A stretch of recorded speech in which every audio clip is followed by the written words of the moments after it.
தமிழ்நாட்டுல எத்தனை தியேட்டர் வந்து 6 மாசம் படமே போடாங்க தெரியுமா சார் உங்களுக்கு? இப்போ நீங்க ஸ்கிரீன் வைஸ் இங்க ஒரு லியோக்கு அப்புறம் 7 மாசமா தியேட்டர்ல கரண்ட் பில்லு கூட வரான்னு தியேட்டர் ஷோ போடாம இருக்காங்க. தமிழ்நாட்டுல எத்தனை தியேட்டர் தெரியுங்களா?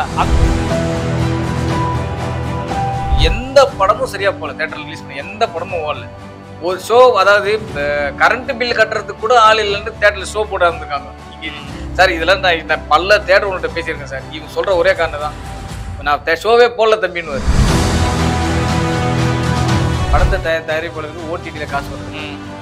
அதை ஷேர் கொடுக்க முடியுமா தியேட்டருக்கு? படத்தை தயாரிப்பாளருக்கு டெலிவிஷன் ரைட்ஸ் வருது. இத்தனை கோடி கொடுத்துருக்கோம், அத்தனை கோடி நியூஸ் பார்க்குறீங்கல்ல நீங்கள். இப்போ இதுலலாம் அவங்க கூட போய் ஷேர் கேட்க முடியுமா? ஏவிஎம், சூப்பர் கிரிப்ஸ், கோவை தம்பி, லட்சுமி மேக்கர்ஸ் யாராச்சும் ஒருத்தர் படம் நீங்கள்? ஒரு விஜயா ப்ரொடக்ஷனு சொல்லுங்க, யாராச்சும் ஒருத்தர் காட்டுங்க. Surya movies, Lakshmi movie makers, எத்தனை ப்ரொடக்ஷன் கம்பெனி நீ படம் எடுறாங்கன்னு சொல்லுங்க. ஒரே ஒரு ப்ரொடக்ஷன் கம்பெனி நீ படம் எடுறாங்கன்னு சொல்லுங்க பழைய ஆளுக்கு.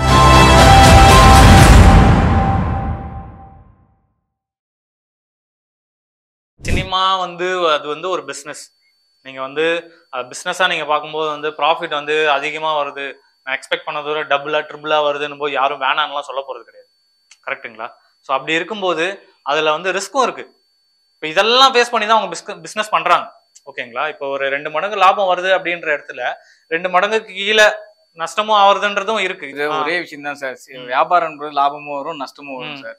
ஏன்னா இன்னைக்கு வந்து தமிழ் சினிமா உலகத்துல டிஸ்ட்ரிபியூட்டர்னு கணக்கு பண்ணீங்கன்னா நீங்க விரல விட்டு எண்ணிடலாம். படத்தை எடுத்து வாங்கி ரிலீஸ் பண்றாங்க ஒரு குறிப்பிட்டு ஒரு 4-5 பேர் தான். பேர் சொல்லக்கூடாது, ஒரு 4-5 பேர் தான் இருக்காங்க. அவங்க தான் நீங்க எல்லா படத்தையும் வாங்கி ரிலீஸ் பண்றாங்க. இதுக்கு முன்னாடி இந்த எத்தனையோ அதாவது திருச்சியில இருக்கிற ஏரியால 2 பேர் ரிலீஸ் பண்ணுவாங்க. 4 தியேட்டர் அவர் 10 பேர், 4 தியேட்டர் இவர் 10 பேர். இவங்களே லாபம் பார்த்தவங்க ஒரு டைம்ல தமிழ் சினிமா உலகத்துல. அந்த மாதிரிலாம் லாபம் பார்த்தவங்களாம் இருக்காங்க இங்க.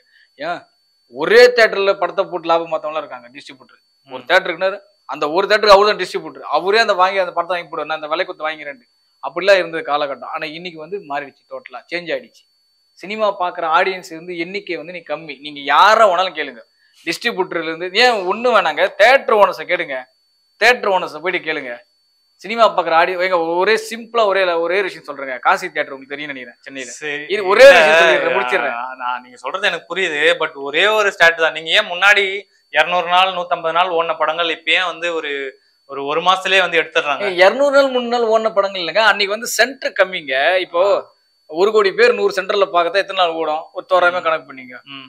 1 கோடி பேர் 500 சென்டர்ல பார்த்தா அப்ப உங்களுக்கு தியேட்டர் ஸ்பிட் ஆயிருதுல. உங்களுக்கு ஆடியன்ஸ் ஸ்பிட் ஆயிடறான்ல. நீங்க 100 தியேட்டர் இப்போ ஒரு ரஜினி படம் 100 தியேட்டர் ரிலீஸ் ஆகும், ஒரு விஜய் படம் ஒரு 80 தியேட்டர் ரிலீஸ் ஆகும், ஒரு அஜித் படம் ஒரு 70 தியேட்டர் ரிலீஸ் ஆகும் போது இங்க சினிமா பார்த்த ஆடியன்ஸ் 2 கோடி பேர் வச்சுக்கலாம். அந்த 2 கோடி பேருமே அந்த 100 தியேட்டர் தான் படம் பார்த்தாங்க. கலெக்ஷன்ற ஒரு விஷயம் வந்து நிக்கல. இல்ல அங்கதான் வந்து கலெக்ஷன் தான். அதை வச்சுதான் இப்போ நீங்க சொல்ற மாதிரி முன்னாடி சென்டர்ஸ் கம்மின்னீங்க, அதனால ரொம்ப நாள் ஓடிச்சுன்றீங்க. இப்ப சென்டர்ஸ் அதிகம்ன்றீங்க. சென்டர்ஸ் அதிகமா இருக்கும்போது குறைந்த நாட்கள் வந்து ஒரு படத்தை ஓட்டுறாங்கன்னா அப்ப அந்த படம் வந்து எந்த மாதிரியான கலெக்ஷன் பேஸ் பண்ணிருக்கு, கலெக்ட் பண்ணிருக்குன்றத வச்சுதானே வந்து இவ்வளவு பேர் பாத்துருக்க முடியும். படம் நல்லா ரீச் ஆயிருக்கு, நல்ல ஒரு சக்சஸ் ரேஷியோல இருக்கு அப்படின்றது வந்து டிசைட் பண்ண முடியும். ஆமா, அதான் சொல்றேன். நானும் அதே தான் சொல்றேன். இன்னைக்கு வந்து வசூல் ரீதியா தான் ஒரு படம் வெற்றி நிர்ணயிக்க முடியுது. அன்னைக்கு வந்து வேற, அன்னைக்கு இருந்த காலகட்டமே வேற. அன்னைக்கு சினிமா பார்த்த ஆடியன்ஸ் வேற, அன்னைக்கு இருந்த இது விஷயங்கள் வேற, அன்னைக்கு இருந்த டிக்கெட் காசு வேற. அன்னைக்கு ஒரு 2 ரூபா 3 ரூபா படத்தை பார்த்துலாம். இன்னைக்கு வந்து 200 ரூபா ஒரு டிக்கெட். நீங்க யோசிச்சு பாருங்க. இதே மல்டி ஆன்லைன் செக் பண்ணி போட்டு 230 ரூபா அந்த டாக்ஸோட சேர்த்து அப்படி இருந்தது. இன்னைக்கு வந்து வசூல் தான் நீங்க வந்து படத்தோட வெற்றியை நிர்ணயிக்கிறது, வேற எதுவுமே கிடையாது. அன்னைக்கு சினிமா பார்த்த ஆடியன்ஸ் எவ்வளவு? ஒரு தமிழ்நாட்டுல பாப்புலேஷன்ல ஒரு 50 to 60% வந்து தியேட்டர் கிட்ட பார்த்தாங்க. இன்னைக்கு சிம்பிள் சார், ஒண்ணு வேணாம் சார். நீங்க ஒரே விஷயம் எடுக்குங்க சார். இப்போ ஜெயிலர் திரைப்படம் தமிழ்நாட்டுல எத்தனை பேர் பார்த்தான்னு கேளுங்க சார். ஒரு பெரிய டிஸ்ட்ரிபியூட்டர் கிட்ட போய் கேளுங்க சார். நான் இதை வந்து ஒத்துக்க மாட்டேன். நான் ஒண்ணு ஒரே விஷயம் சார், நான் சொல்றது மட்டும் கேளுங்க சார். ஒரு ஜெயிலர் திரைப்படத்தை தமிழ்நாட்டில் பார்த்த ஆடியன்ஸ் எவ்வளோ கேளுங்க. யார்ட்டங்க போய் கேக்குறது? நீங்க தான் ஆள் வச்சிருக்கீங்க. ஒண்ணு வேணும் சார், உங்களுக்கு தெரிஞ்ச தியேட்டர் ஒண்ணு கேளுங்க சார். உங்க ஊர்ல சொந்த ஊர் தியேட்டர்லயே போயிட்டு ஒரு 30 வருஷமா இருக்க தியேட்டர், அந்த தியேட்டர்ல போயிட்டு, ஆனா இப்ப கடைசியா வந்து ஜெயிலர் லியோக்கு ஆடியன்ஸ் எவ்வளோன்னு கேளுங்க. அவங்க தியேட்டர்ல பார்த்த ஆடியன்ஸ் எவ்வளோன்னு கேளுங்க. ஒரு 20 வருஷத்துக்கு பாஷாவோட ஆடியன்ஸ் எவ்வளோன்னு கேளுங்க. நீங்களே போயிட்டு கேளுங்க. நீங்க பாஷாவோட ஜெயிலரை கம்பேர் பண்றீங்க. பாஷா ஜெயிலர் பாஷாவோட விட்டுருங்க. நீங்க வேற எந்த படம்லாம் கேளுங்க. ஒரு முந்தானை முடிச்சு கூட எடுத்துங்க. நீங்க ஒரு திரிசூலம் படம் எடுத்துங்க, ஒரு எங்க வீட்டு படம் எடுத்துங்க எம்ஜிஆர், ஒரு சின்ன கவுண்டர் எடுத்துங்க விஜயகாந்த், ஏன் சூரியவம்சம் எடுத்துங்க சரத்குமார், ஒரு ராமராஜன் அவருடைய கரகாட்டக்காரன் எடுத்துங்க. எந்த படம் எடுத்துங்க. அவர் தியேட்டர்ல பார்த்த ஆடியன்ஸோட கவுண்ட் சொல்லுங்க பாருங்க. ஏங்க இவ்வளவு சென்டர்ஸ் இருக்குன்னு நீங்க சொல்றீங்க. தமிழ்நாடு ஃபுல்லா இவ்வளவு சென்டர்ஸும் வந்து ஆடியன்ஸ் போகாமலாம் வந்து ரன் பண்ணிட்டு இருக்காங்க சார். ரன் பண்றாங்க சார், நீங்க சொல்றீங்க சார். ரன் பண்றாங்க சார். இங்க தமிழ்நாட்டுல எத்தனை தியேட்டர் வந்து 6 மாசம் படமே போடாங்க தெரியுமா சார் உங்களுக்கு? இப்போ நீங்க ஸ்கிரீன் வைஸ் நீங்க இங்க ஒரு லியோக்கு அப்புறம் இங்க 7 மாசமா தியேட்டர்ல கரண்ட் பில்லு கூட வராண்டு தியேட்டர் ஷோ போடாம இருக்காங்க. தமிழ்நாட்டுல எத்தனை தியேட்டர் தெரியுங்களா? அது பிசினஸோட இதுங்க. அது கூட்டமே வரல, ஆடியன்ஸ் பிசினஸ். அந்த சினிமான்றது ஒரு பிசினஸா பாக்குறாங்க தான் தியேட்டர்காரங்க. அவங்க லாபமும் பாக்குறாங்கன்னா நஷ்டமும் பாக்கிறதுக்கான சான்சஸ் இருக்கு. இதுல இன்னொரு முக்கியமான விஷயம் என்னன்னா, முன்னணி நடிகர்கள் படங்களும் பெருசா இல்ல. லியோக்கு அப்புறம் எந்த முன்னணி நடிகர்கள் படமும் வரல. அது ஒரு விஷயம். அந்த 6-7 மாசமா தமிழ் சினிமாவை வந்து காப்பாத்துன ஒரே படம் மஞ்சுமல் பாய்ஸ். நீ உண்மையா இல்லையான்னு கேளுங்க. லியோக்கு அப்புறம் இது என்ன பாயிண்ட் தான் எனக்கு யாரும் இல்ல. நீங்க சொல்றது இல்ல, ஜெனரலாவே இந்த பாயிண்ட் எனக்கு புரியல. இந்த படம் தான் வந்து தமிழ் சினிமாவை காப்பாத்துச்சு. தமிழ் சினிமாவை காப்பாத்து சொல்லுங்க. தமிழ் சினிமாவோட தியேட்டர்காரங்களை காப்பாத்துச்சுன்னு, நார்த் இந்தியாவை காப்பாத்துச்சு. இந்த பாயிண்ட் வந்து என்னால ஏத்துக்க ஒரே சொல்றேன். தமிழ் சினிமாவை காப்பாத்துச்சுன்னு நான் சொல்லல. தமிழ் சினிமா தமிழ்நாட்டுல இருக்க தியேட்டர் உரிமையாளர்களை அந்த ஒரு படம் வந்து எந்த படமும் சரியா போல. தியேட்டர்ல ரிலீஸ் பண்ண எந்த படமும் ஓடல. ஒரு ஷோ, அதாவது கரண்ட் பில் கட்டுறதுக்கு கூட ஆள் இல்லைன்னு தியேட்டர்ல ஷோ போட இருந்திருக்காங்க இங்க. சார் இதெல்லாம் நான் பல தியேட்டர் உங்கள்கிட்ட பேசியிருக்கேன் சார். இவங்க சொல்ற ஒரே காரணம் தான், நான் ஷோவே போடல தம்பின்னு. ஏன் சார் ஏன் போடலையாம்? ஏன் கரெக்டா வரலங்க? 13 பேர் 12 பேருக்கு ஆடியன்ஸ். என்ன படம் அவங்க வாங்கி ரிலீஸ் பண்ணாங்களாம்? நிறைய படம் இருக்கு சார். நீங்க ஒரு விக்கிபீடியா எடுங்க சார். லியோக்கு அப்புறம் படங்கள்லாம் பாருங்க சார். ஒண்ணு இல்லங்க, ஒரு பொட்டி கடை வச்சிருக்கவன் லாபம் வரும்போது அந்த லாபத்தை வந்து என்ன பண்ணுவான்னா எடுத்து வைப்பான். அடுத்தது நஷ்டம் வரும்போது சரி கட்டுறதுக்காக. கரெக்டுங்களா?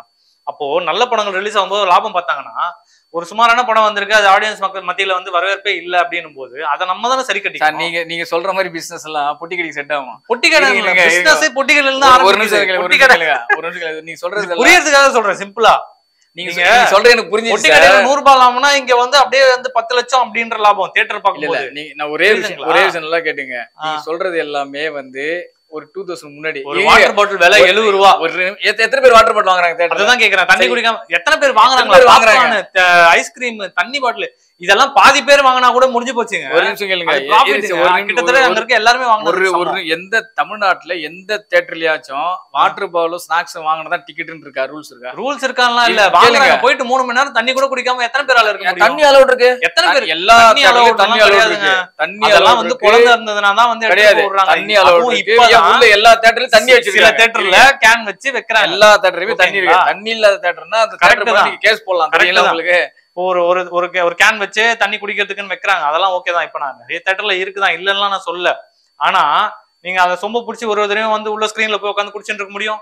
அப்ப ஒரு குழந்தை இருக்கு, நீங்க வேற ஒரு சின்ன குழந்தை அப்ப லைன்ல வாட்டர் கேன் வாங்குறது மட்டும் லைன்ல நிக்க டேட்டா வாங்கி ஒரு பாட்டில் வாங்கி 4 பேர் குடிக்கிறது பாப்பாங்க. இல்ல 4 பேரும் போயிட்டு படம் இன்டர்வல் முடியற வரைக்கும் ஒரு இருக்கிற மொத்த 200 பேரும் கியூல நின்னு. ஒரே நிமிஷம். இப்போ இந்த வாட்டர் கேன் வாங்குறது ஒரு 30 பேர் லைன்ல வாங்க மாட்டீங்களா? இப்போ நம்ம பேச்சு வந்து அதான் இல்ல. இப்போ இத குடிப்பீங்க, அங்க போய் வாங்க குடிக்க மாட்டீங்க. குடிக்கிறது பிரச்சனை இல்ல, அங்க லாபம் அதுல வரலையான்னு நான் கேக்குறேன். சார் நீங்க சொல்ற ரைட் சார். இப்போ அதுல லாபம் பார்க்கும்போது இதுல நஷ்டம் வரதானே சார். அதை ஏத்துக்கிட்டு தான் ஆகணும் சார். இப்போ ஒரு தியேட்டர்ல கெபாசிட்டி 500 பேர் சார்.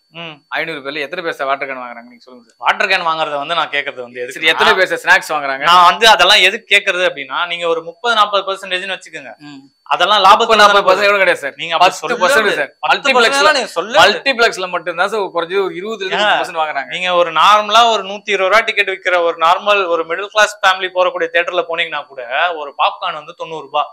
சரி சரிங்களா? ஒரு காஃபி 40 ரூபாய். டீ காஃபி வாங்கினா 40 ரூபாய் இவ்வளோன்னு இருக்கும். அதுவே வந்து 40 ரூபாய். அதுலயே அவங்க லாபம் வந்துருது. நீங்க 10% 20% வச்சா கூட லாபம் தான். ஓகேங்களா? போட்டதை விட டபுள் மடங்கு எடுக்கிற லாபம் தான் அது. அங்கேயே அவங்க லாபம் எடுக்கிறாங்க. ஒரு ஷோக்குமே எடுக்கிறாங்க. புரியுதுங்களா? இப்படி எடுக்கும்போது படமும் நல்லா இருந்துச்சுன்னா அது இன்னும் ஒரு லாபம். அது இன்னும் பெரிய விதமான லாபம். இதை பேஸ் பண்ணி தான் அந்த டேர்ம்ஸ் அண்ட் கண்டிஷன் உங்ககிட்ட ஒரு பாயிண்ட் சொன்ன ஞாபகம் இருக்குங்களா? இந்த பேசஸ்ல தியேட்டர்ல போடுவாங்க. 100க்கு 70க்கு 30. 100 ரூபாய் டிக்கெட்னா 70 ரூபாய், தயாரிப்பாளருக்கு 30 ரூபாய் தியேட்டர் ஓனருக்கு. இதெல்லாம் அவங்களுக்கு இருக்கிறதுனாலதான் இந்த கண்டிஷன் போடுறாங்க. அப்படி பாத்தீங்கன்னா படத்தை தயாரிப்பாளருக்கு ஓடிடில காசு வருது. அதை ஷேர் கொடுக்க முடியுமா தியேட்டர்காரங்களுக்கு? படத்தை தயாரிப்பாளருக்கு டெலிவிஷன் ரைட்ஸ் வருது. இத்தனை கோடி குத்து வித்துருக்கோம், அத்தனை கோடி குத்து வித்துருக்குன்னு நியூஸ் பாக்குறீங்கல்ல நீங்க. இப்ப இதுல எல்லாம் அவங்க கூட போய் ஷேர் கேட்க முடியுமா? தியேட்டர்காரங்க ஷேர் கேட்க முடியுமா? Bigger the risk bigger the profit. ஏங்க 2 பேர் அதே மாதிரி பிக்கர் த லாஸ். நீங்க சொல்றதுல லாபம் இருந்ததுங்க. எப்ப தெரியுமாங்க? ஒரு டைம்ல இருந்ததுங்க. அதாவது வந்து 10 ரூபாய் போட்டு 20 ரூபாய் எடுத்திருக்காங்க.